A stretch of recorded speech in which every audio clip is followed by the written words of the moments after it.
muhtemel olabilecek bütün rakiplerini bir şekilde onları tasfiye ediyor. Yani sizin deyiminizle böyle bir süreç işliyor. Evet. Evet, şimdi siyasal amaçlıdır. Bunu ispatlamamız lazım. Birçok olayla ispatlanabilir. Mesela Selahattin Demirtaş hala hapishanede tutuluyor. Oysa biliyoruz ki Selahattin Demirtaş Avrupa İnsan Mahkemesi tarafından serbest bırakılmasına dair 3 kez kararı almıştır.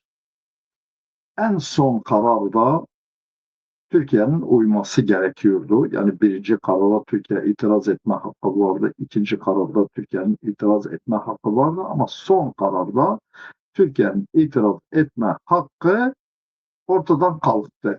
Buna rağmen Selahattin'i bırakmamaları hukuki bir karar değil, siyasi bir karardır. Çünkü şu anda mevcut Türkiye Cumhuriyeti Anayasası'na göre Avrupa İnsan Hakları kararları kesin geçerlidir.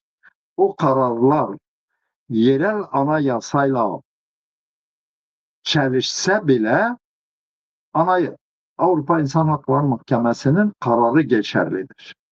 Bunu da yok saydığına göre demek ki iktidar ben kendi muhaliflerimi tutuklatırım, içeri atarım.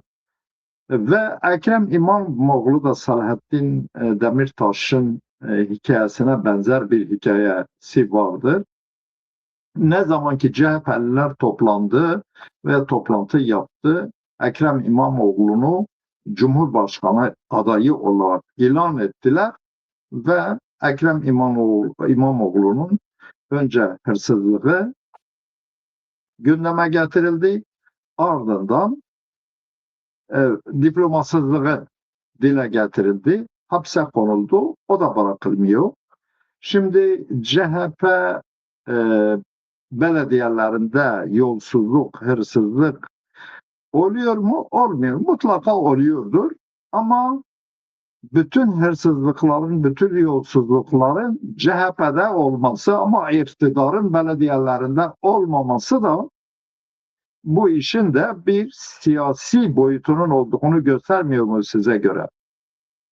Evet, şöyle doğru. Yani şimdi aslında daha önce çok her zaman, her yıl hemen hemen gündeme gelen işte Avrupa Birliği'nin Türkiye ilişkin ilerleme raporları olurdu. Artık onlar da konuşulmuyor. Yani orada